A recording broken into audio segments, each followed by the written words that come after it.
ඔයාලා මේ එකතු වෙලා ඉන්නේ මගේ එයා නාසක් කියන YouTube channel එකෙන් ගේන තවත් වීඩියෝ එකක් එක්ක. ඉතින් දැන් දවස් 4කට විතර කලින් එක වීඩියෝ එකක් අප්ලෝඩ් කළා. ඒ වීඩියෝස් වල තියෙන්නේ අපි කොහොමද ටෙක්ස්ට් ෆෝමැටිං කරන්නේ සහ ලිස්ට් එකක් කොහොමද මාක්ඩවුන් පාවිච්චි කරලා ක්‍රියේට් කරන්න කියන එක ගැන. ඉතින් අනිවාර්යෙන් ඒවත් බලලා ඉන්න. මොකද මේ ඔක්කොම වීඩියෝස් තියෙන්නේ එක ප්ලේලිස්ට් එක. හරි. ඉතින් අපි වැඩි කතා නැතුව කෙලින්ම කතාවට යමු. අද අපි කතා කරන්න හදන්නේ ලින්ක්ස් සහ මීඩියා, ඒ කියන්නේ ෆොටෝස් වගේ දේවල් අපි කොහොමද අපේ මාක්ඩවුන් ඩොකියුමන්ට් එකට ඇප්ලයි කරගන්නේ කියන එක ගැන. ඉතින් හරි සරල දෙයක් කරන්න තියෙන්නේ. ඉස්සෙල්ලාම මම නම් ක්‍රියේට් කරගත්ත ෆයිල් එකක් ඔයාලත් මේක ක්‍රියේට් කරගන්න. මං ඉන්ටර්නල් ස්ටෝරේජ් එකේ ක්‍රියේට් කරගත්තා ඔබ්සිඩියන් කියලා එක මොකක් හරි ඔයාලට කැමති නමක් දෙන්න පුළුවන්. ඉතින් මම ඔබ්සිඩියන් කියලා දුන්නට ඔබ්සිඩියන් කියලා හරි මොකක් හරි ෆයිල් එකක් හදාගෙන, හැබැයි අනිවාර්යයෙන් මේක හදන්න ඕනේ ඉන්ටර්නල් ස්ටෝරේජ් එක ඇතුලේ. හරි. ඒ ෆයිල් එක ඇතුළට යන්න ඔයාලා. හරි. මම දැන් මේ ෆයිල් එක ඇතුළට යනවා. මම ඒක ඇතුලේ තව ෆයිල් එකක් හදාගත්තා image test කියලා. ඉතින් මේකටත් ඔයාලට කැමති නමක් දෙන්න පුළුවන්. ඉතින් මේ image test කියලා දාලා තියෙන්නේ මම ඔයාලට අද මේ මගේ වීඩියෝ එක ඇතුලේ කරන්න ඔයාලට දාලා පෙන්නන්න යන image ටික ස්ටෝර් කරගන්න තමයි මම මේ ෆෝල්ඩර් එක හදාගත්තේ. ඉතින් මම මේක ඇතුලටත් යන්න. හරි. ඔයාලට පේනවා මේකේ DNA එකක iPhone එක සහ Obsidian logo එකේ මේ ලොගෝ සහ ෆොටෝස් දෙකක් තියෙනවා. හරි. ඉතින් අපි මෙන්න මේවා තමයි ඇප්ලයි කරගන්න හදන්නේ අපේ මාක්ඩවුන් ඉමේජ් එක නෙවෙයි ඩොකියුමන්ට් එකට. හරි. ඉතින් අපිට කරන්න තියෙන්නේ හරි සරල දෙයක්. එකපාරක් බෑක් ස්පේස් ගිහින් ඊට පස්සේ අපි යන්න ඕනේ මෙන්න මේ මාක්ඩවුන් මේ ෆයිල් එක හදාගන්න තැනට. හරි. මේ තියෙන්නේ මම ඒ වගේ කලින් දාගත්ත ඉමේජ් එක. හරි. මේක දාගන්න හැටි කොහොමද කියලා කතා කළොත් එහෙම ඔයාලා මෙන්න මේ පැත්තේ තියෙන බටන් එක ක්ලික් කරන්න ඕනි. ඉතින් මෙන්න මේක. හරි. ඊට පස්සේ මෙන්න මේ උඩ තියෙනවා ඔයාලගේ ෆෝල්ඩර් එක හදපු, ඒ කියන්නේ අපි මේකේ දැන් ඕපන් කරගෙන තියෙන වෝල්ට් එක තියෙන ෆෝල්ඩර් එක. ඉතින් මෙන්න මේ ෆෝල්ඩර් නේම් එක උඩ ඔයාලා එකපාරක් ක්ලික් කරන්න. හරි. ඊට පස්සේ ඔයාලට මේකෙත් ඔයාලට හදා බලා ගන්න පුළුවන්. මෙතන අපි නෙමෙයි මම හදාගත්ත වෝල්ට් තුනක් තියෙනවා දැනට. මේ තුන. ඒවට අමතරව මෙතන පල්ලෙහාන් තියෙනවා මැනේජ් වෝල්ට් කියලා තැන. ඉතින් මෙන්න මේක උඩ ක්ලික් කරන්න. හරි. දැන් ඔයාලා යනවා Obsidian එකේ home setup page එකට. හරි. දැන් ඔයාලට මෙතන තියෙනවා setup Obsidian sync. ඒ කියන්නේ අපි මේකේ කරන දේවල් cloud එක setup කරගන්න. ඊට පස්සේ create new vault අලුත් folder එකක් හදන්න සහ vault එක විදිහට folder එකක් open කරගන්න. ඒක තමයි මේ open folder as vault කියන්නේ. මේ තියෙන්නේ මම දැන් open කරගෙන ඉන්න image නෙමෙයි vault folder. ඉතින් ඒක අපිට ඕනේ. අපි මේ ක්ලික් කරගන්න යන හදන්නේ මෙන්න මේ open folder as vault කියන එක උඩ. හරි. මම ඒක උඩ එකපාරක් ක්ලික් කළා. ඔන්න හරි. ඔන්න දැන් ආවා අපිට ඩොකියුමන්ට් තියෙන තැනට. ඉතින් මං ඔයාලට හරියට මගේ වීඩියෝ එක මුලින් ඉඳන් බැලුවා නම් තේරෙන්නේ නැති මම හැදුවේ මගේ ෆෝල්ඩර් එක මේ ඩොකියුමන්ට් කියන ෆෝල්ඩර් එක ඇතුලේ නෙවෙයි මම හැදුවේ ඉන්ටර්නල් ස්ටෝරේජ් එක ඇතුලේ. ඉතින් ඔයාලා හරියට ඔයාලගේ පාත් එකට ගිහින් මේ ඔයාලගේ ෆෝල්ඩර් එක සිලෙක්ට් කරගන්න ඕනේ. ඉතින් මම හැදුවේ Obsidian කියලා ෆෝල්ඩර් එක. අපි බලමු කොහෙද තියෙන්නේ කියලා. මේ තියෙන Obsidian ෆෝල්ඩර් එක තියෙනවා. ඉතින් අපි මේක උඩ ක්ලික් කරනවා. ඒක උඩ ක්ලික් කළාට පස්සේ මේක ඇතුලේ තියෙනවා image test කියලා ෆෝල්ඩර් එක. ඉතින් මේ image test ෆෝල්ඩර් එකත් ඕපන් කරලා අන්න හරි. දැන් මෙන්න මෙතන තියෙනවා DNA එක iPhone සහ Obsidian logo කියන මේ ෆොටෝස් තුන. ඉතින් අපිට මේ ෆෝල්ඩර් එක ඇතුළට ගිහින් use this folder කියන බටන් එක ඔබන්න පුළුවන්. ඉතින් අපි මේක එබ්බුවට පස්සේ මොකද්ද වෙන්නේ?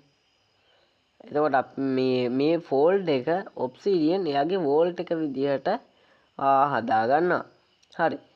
this will allow obsidian to access files in image test. හරි. දැන් මේකට අපි allow දෙන්න ඕනි. එහෙම නැත්නම් මෙයාට මේක ඇතුලේ තියෙන images වලට access කරන්න බෑ. එහෙනම් මම මේකට allow දෙනවා. හරි. ඔන්න plugins ටිකක් දාගත්තා. හරි.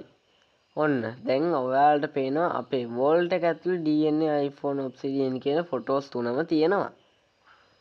ඒ වුණාට ඔයාලට පේනවා මෙතන මාක්ඩවුන් එකක් ක්‍රියේට් වෙලා නැහැ. ඒ මොකද අපි මේක ඇතුලේ අපි මාක්ඩවුන් මේ ෆයිල් එකක් ක්‍රියේට් කරගත්තේ නැහනේ. අන්න ඒක තමයි ඒකට හේතුව. ඉතින් අපිට පුළුවන් මේක create new note කියන එක උඩ ක්ලික් කරලා අලුත් නෝට් එකක් ක්‍රියේට් කරගන්න. ඉතින් මේ නෝට් එකට අපි දෙමු ඉන්ඩෙක්ස් කියලා. හරි. ඉන්ඩෙක්ස් කියලා එන්ටර් එකක් ගහුවම මේ මාක්ඩවුන් ඉමේජ් නෙවෙයි මේ ડોකියුමන්ට් එක මෙතන ක්‍රියේට් වෙනවා. ඔයාලට පේනවා ඉන්ඩෙක්ස් කියලා මාක්ඩවුන් ડોකියුමන්ට් එක ක්‍රියේට් වෙලා තියෙනවා. හරි. දැන් ඔයාලට අද කතා කරන්න හදන පළවෙනි දේ තමයි ෆෝල්ඩර් එකක් ඇතුලේ තියෙන, ඒ කියන්නේ අපේ ලෝකල් මේ සර්වර් එකක හරි ඩිවයිස් එකක හරි තියෙන ඉමේජ් එකක් අපි කොහොමද මාක්ඩවුන් මේ ડોකියුමන්ට් එක ඇතුළට ඉන්සර්ට් කරගන්නේ කියන එක ගැන.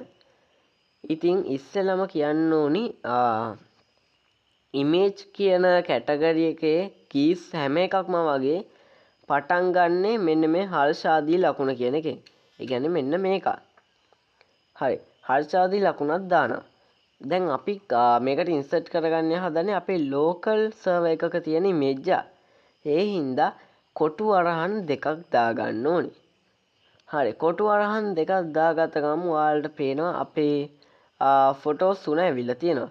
iPhone Obsidian සහ DNA එකක මේවා දෙක. ඉතින් අපිට පුළුවන් මේකකින් කැමති එකක් මේ අපේ index markdown මේ ડોකියුමන්ට් එක ඇතුළට දාගන්න. ඉතින් මම මේ වෙලාවේ DNA එක ෆොටෝ එක දාලා පෙන්නන්නම්කෝ. හරි.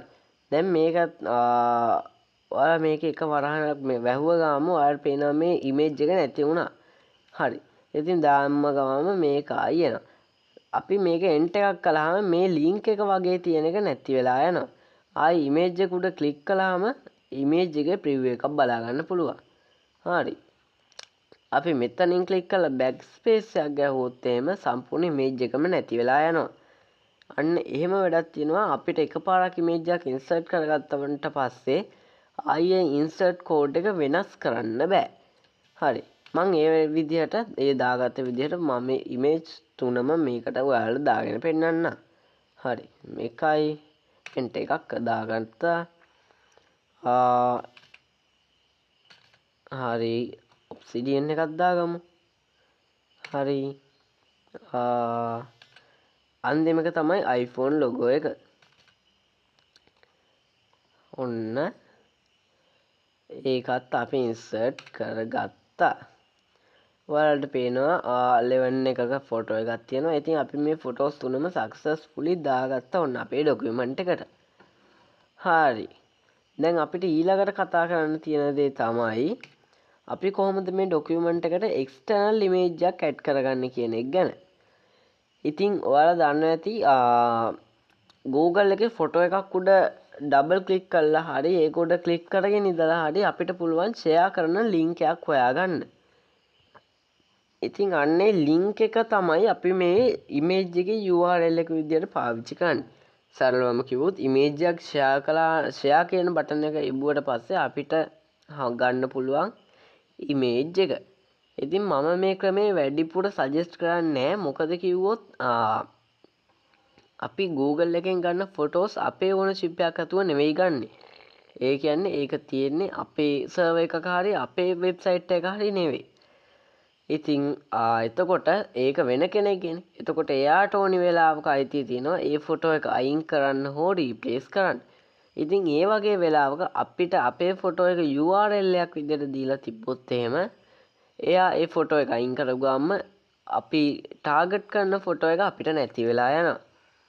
ඉතින් ඒ හින්දා මම නම් සජෙස්ට් කරන්නේ මේ මන් ඩවුන්ලෝඩ් කරගත්තා වගේ මෙන්න මේ වගේ ඉමේජස් ඔයාලා Google එකෙන් ෂෙයා කරන්නේ නැතුව ඩවුන්ලෝඩ් කරගන්න කියන එක.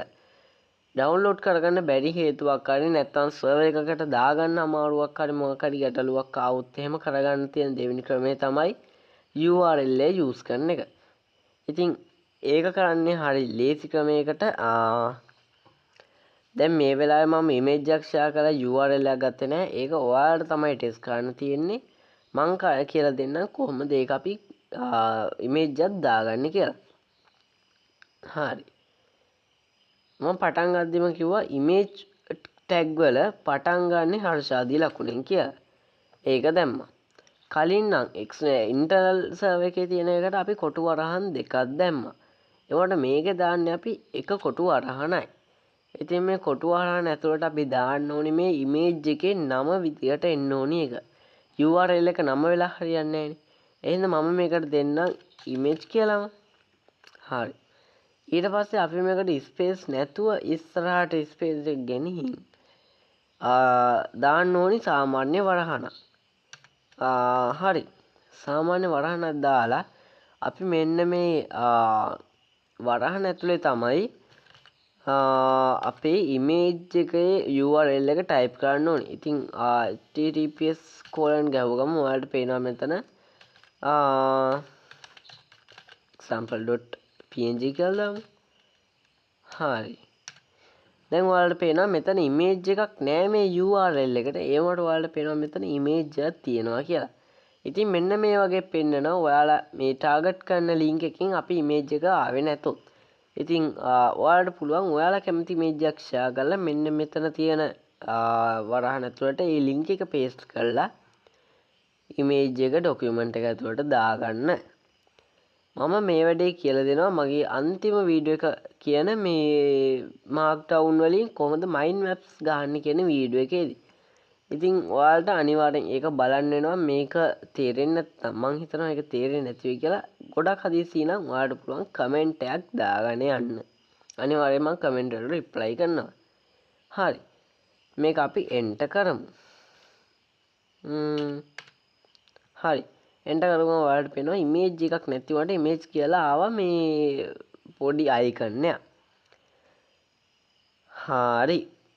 ඉතින් ලින්ක් එකක් අපි මේක ඇතුළට දාන්නේ කොහොමද කියලා තමයි ඊළඟ එක කතා කරන්න හදන්නේ. දැන් ඉමේජ් එකක් නෙවෙයිනේ අපි URL එකක් විදියට පාවිච්චි කරන්නේ. ඒ කියන්නේ දැන් අපි හිතනවා අපි වෙබ්සයිට් එකකට යන්න ඕනේ මේකේ තියෙන බටන් එකක් වගේ ප්‍රෙස් කරලා. ඉතින් ඒක ලින්ක් එකක්නේ. නැතු ඉමේජ් එකක් නෙවෙයිනේ. ඒ හින්දා අපි දාන්න ඕනේ මේකට නිකන් කොටු වරහන විතරයි. මුලින් හර්ෂාදි ලකුණු දාන්න යන්න එපා. හරි. ඊට පස්සේ අපි මේ කොටු වරහන ඇතුළට දාන්න ඕනි අපිට පේන. ඒ කියන්නේ අපි ක්ලික් කරන අයිටම් එක. ඒ කියන්නේ මම දාන්න click here click here to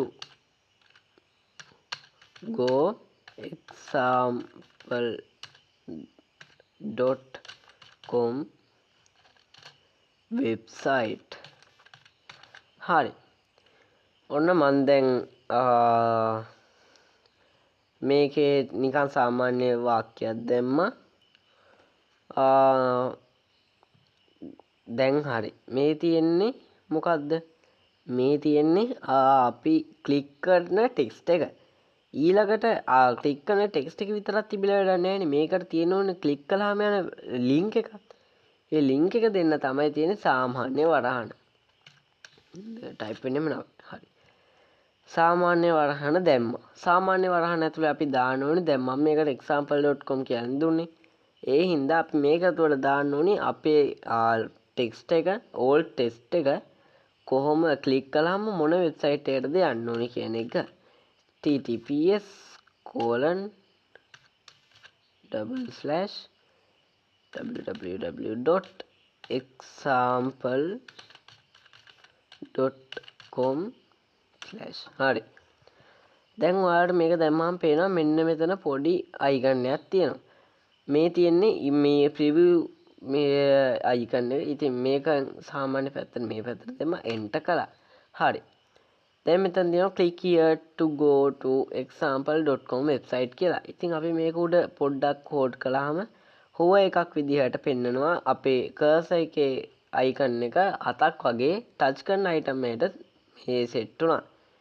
ඉතින් මම මේක උඩ ක්ලික් කළොත් එහෙම ඔයාලට පේනවා මම යනවා මේ වෙබ්සයිට් එකේ URL එකට. හරි. දැක්කනේ www.example.com කියන වෙබ්සයිට් එකට මාව එයා ගෙනිච්චා. ඉතින් මේ මගේ ඉන්ටර්නෙට් එකෙන් තමයි මෙහෙම පෙන්නන්නේ. නැත්නම් ඔයාලට පුළුවන් මේ විදිහටම ඔයාලට කැමති වෙබ්සයිට් එකකට මෙයාව ලින්ක් කරන්න. හරි.